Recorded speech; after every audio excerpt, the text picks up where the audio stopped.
गंगा को हम भारत से हटा लें तो भारत को भारत कहना मुश्किल हो जाए। सब बचा रहे, गंगा हट जाए, भारत को भारत कहना मुश्किल हो जाए। गंगा को हम हटा लें तो भारत का सारा साहित्य अधूरा पड़ जाए। गंगा को हम हटा लें तो भारत के न मालूम कितने ऋषियों के नाम खो जाएं। गंगा को हम हटा लें तो हमारा तीर्थ ही खो जाए, हमारे सारी तीर्थ की भावना खो जाए। गंगा के साथ भारत के प्राण बड़े पुराने दिनों से कमिटेड हैं, बड़े गहरे में जुड़े हैं। गंगा जैसे हमारी आत्मा का प्रतीक हो गई है। मुल्क की भी अगर कोई आत्मा होती है और उसके प्रतीक होते हो तो गंगा ही हमारा प्रतीक है। पर क्या कारण होगा गंगा के इस गहरी प्रतीक बन जाने का कि हजारों हजारों वर्ष पहले कृष्ण भी कहते हैं कि नदियों में मैं गंगा हूं। गंगा कोई नदियों में विशेष उस अर्थ में नहीं है। गंगा से बड़ी नदियां हैं, गंगा से लंबी नदियां हैं, गंगा से बड़ी विशाल नदियां पृथ्वी पर हैं।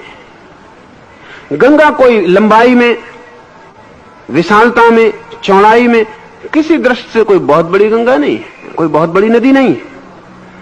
ब्रह्मपुत्र है और अमेज़न है और वांगहो है और सैकड़ों नदियां हैं जिनके सामने गंगा फीकी पड़ जाए। पर गंगा के पास कुछ और है जो पृथ्वी पर किसी भी नदी के पास नहीं है, और उस कुछ और के कारण भारतीय मन ने गंगा के साथ एक तालमेल बना लिया।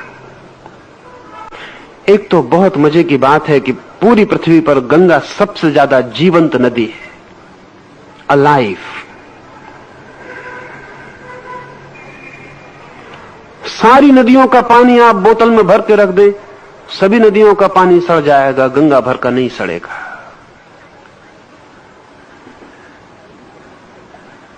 केमिकली गंगा बहुत विशिष्ट है।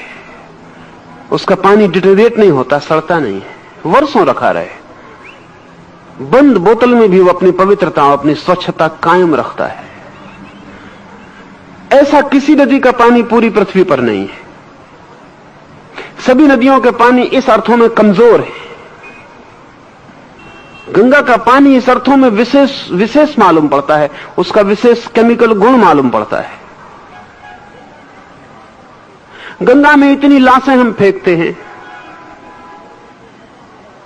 गंगा में हमने हजारों हजारों वर्षों से लाशें बहाई हैं। अकेले गंगा के पानी में सब कुछ लीन हो जाता है, हड्डी भी। दुनिया की किसी नदी में वैसी क्षमता नहीं। हड्डी भी पिघल के लीन हो जाती है और बह जाती है, और गंगा को अपवित्र नहीं कर पाती। गंगा सभी को आत्मसात कर लेती है, हड्डी को भी। कोई भी दूसरे पानी में लाश को हम डालेंगे, पानी सड़ेगा। पानी कमजोर और लाश मजबूत पड़ती है। गंगा में लाश को हम डालते हैं, लाश ही बिखर जाती है, मिल जाती है अपने तत्वों में। गंगा अछूती बहती रहती, उस पर कोई प्रभाव नहीं पड़ता। गंगा के पानी की बड़ी केमिकल परीक्षाएं हुई हैं वैज्ञानिक, और अब तो यह वैज्ञानिक रूप से सिद्ध हो गया कि उसका पानी असाधारण है। ये क्यों है असाधारण, ये भी थोड़ी हैरानी की बात है, क्योंकि गंगा जहां से निकलती है वहां से बहुत नदियां निकलती। गंगा जिन पहाड़ों से गुजरती वहां से कई नदियां गुजरती। तो गंगा में जो खनिज और जो तत्व मिलते हैं वो और नदियों में भी मिलते हैं। फिर गंगा में कोई गंगा का ही पानी तो नहीं होता, गंगोत्री से तो बहुत छोटी सी धारा निकलती, फिर और तो सब दूसरी नदियों का पानी ही गंगा में आता है। विराट धारा तो दूसरे नदियों की पानी की ही होती है। लेकिन ये बड़े मजे की बात है कि जो नदी गंगा में नहीं मिली उस वक्त उसके पानी का गुणधर्म और होता है, और गंगा में मिल जाने के बाद उसी पानी का गुणधर्म और हो जाता है। क्या होगा कारण? केमिकली तो कुछ पता नहीं चल पाता, वैज्ञानिक रूप से इतना तो पता चलता है कि विशेषता है और उसके पानी में खनिज और केमिकल्स का भेद है। विज्ञान इतना ही कह भी सकता है। लेकिन एक और भेद है, वो भेद विज्ञान के ख्याल में आज नहीं तो कल आना शुरू हो जाएगा, और वो भेद है गंगा के पास लाखों लाखों लोगों का जीवन की परम अवस्था को पाना, ये मैं आपसे कहना चाहूंगा कि पानी, जब भी कोई व्यक्ति, अपवित्र व्यक्ति पानी के पास बैठता, अंदर जाने की बात अलग, पानी के पास भी बैठता है तो पानी प्रभावित होता है और पानी उस व्यक्ति की तरंगों से आच्छादित हो जाता है और पानी उस व्यक्ति के तरंगों को अपने में ले लेता है।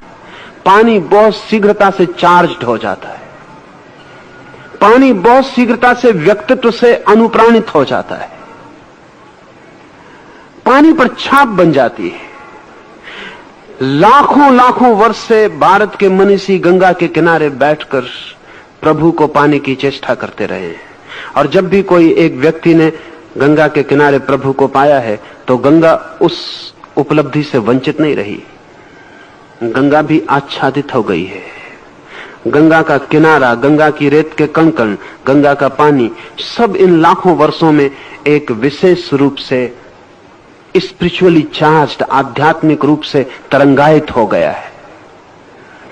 इसलिए हमने गंगा के किनारे तीर्थ बनाए, इसलिए लोग गंगा की यात्रा करते रहे।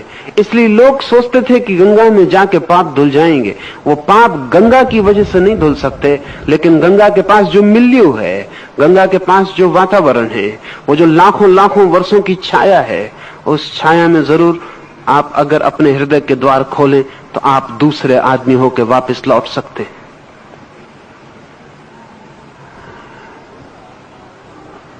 गंगा एक आध्यात्मिक यात्रा भी है, एक नदी ही नहीं। और इस तरह के बहुत से प्रयोग हुए हैं। जैनों के 22 तीर्थंकर पार्श्वनाथ हिल्स पर निर्वाण को उपलब्ध हुए।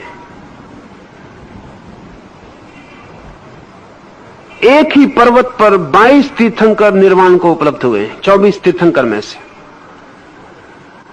यह आकस्मिक नहीं मालूम होता है, क्योंकि 22 तीर्थंकर 24 में हजारों साल का फासला है। इन हजारों साल में ये 22 व्यक्ति अपने मरने के क्षण में एक छोटी सी पहाड़ी पर पहुंच गए। ये पूर्व नियोजित है, आयोजित है। उस पूरे पहाड़ को चार्ज करने की चेष्टा जैन तीर्थंकरों ने की। वो पूरा पहाड़, जब एक तीर्थंकर अपने शरीर को छोड़ता है तो ये घटना उस घटना से बड़ी है जब एक अणु का विस्फोट होता है, लेकिन वो हमें पता चल गई है, अभी दूसरी घटना हमें पता नहीं चली। वैज्ञानिक अब कहते हैं कि एक अणु के विस्फोट से इतनी ऊर्जा पैदा होती है कि सारी पृथ्वी आग से भर जाए। हिरोशिमा में जो अणु का विस्फोट हुआ उसमें 1,20,000 आदमी 5 सेकंड में राख हो गए। अणु आंख से दिखाई नहीं पड़ता, इतनी छोटी चीज है। और अणु के विस्फोट का मतलब क्या है? अणु के विस्फोट का मतलब है कि अणु 3 इलेक्ट्रॉन, पॉजिट्रॉन, न्यूट्रॉन से मिलकर बनता है। उन तीनों को अलग कर दिया जाए तो जिस शक्ति के द्वारा वे तीनों जुड़े थे वो शक्ति रिलीज हो जाती, मुक्त हो जाती। वही शक्ति 1,20,000 आदमियों को 5 सेकंड में राख कर देती। एक छोटा सा अणु जो आंख से दिखाई नहीं पड़ता, अगर हम अणु को समझना चाहें तो अगर 1,00,000 अणुओं को एक के ऊपर एक रखें तो आपके बाल की मोटाई के बराबर होंगे। एक इतना छोटा सा अणु 1,20,000 आदमियों को राख कर देता है विस्फोट से। और जब एक तीर्थंकर की आत्मा उसके शरीर से छूटती है तो जो शक्ति आत्मा को, शरीर को बांधे हुए थी, वो रिलीज होती है पहली दफा। करोड़ों करोड़ों वर्ष में यह आदमी शरीर से बंधा रहा है, अब इसकी आत्मा सदा के लिए शरीर को छोड़ रही है। शरीर और इसको बांधने वाली जो शक्ति थी वो छूटेगी, वही शक्ति इस पहाड़ पर बिखर जाएगी। 22 तीर्थंकर जाकर उस पहाड़ को इलेक्ट्रिफाइड कर दिए, वो पहाड़ मैग्नेटिक हो गया। फिर इसके बाद लाखों वर्षों तक लोग उस पहाड़ की तीर्थ यात्रा करते रहे इस आशा में कि वो मैग्नेटिज्म, वो चुंबक उनके प्राणों को भी छू ले और स्पर्श कर ले। जैसा जैनों ने प्रयोग किया है पार्श्वनाथ हिल्स पर, ठीक वैसा ही प्रयोग हिंदुओं ने गंगा के किनारे किया है। सच में जिसका हृदय रूपांतरित हुआ हो और परमात्मा के लिए समर्पित हो गया हो, वो सारा वातावरण उससे प्रभावित हो जाता है। कण कण उनके प्रभाव को पी लेता है, आत्मसात कर लेता है। कृष्ण कहते हैं मैं नदियों में गंगा हूं। गंगा साधारण नदी नहीं है, एक आध्यात्मिक यात्रा है और एक आध्यात्मिक प्रयोग। लाखों वर्षों तक लाखों लोगों का उसके निकट मुक्ति को पाना, परमात्मा के दर्शन को उपलब्ध होना, आत्म साक्षात्कार को पाना, लाखों लोगों का उसके किनारे आकर अंतिम घटना को उपलब्ध होना, वे सारे लोग अपनी जीवन ऊर्जा को गंगा के पानी पर उसके किनारों पर छोड़ गए। इसलिए कृष्ण कहते हैं कि मैं नदियों में गंगा हूं। और हे अर्जुन, सृष्टियों का आदि, अंत और मध्य मैं ही हूं।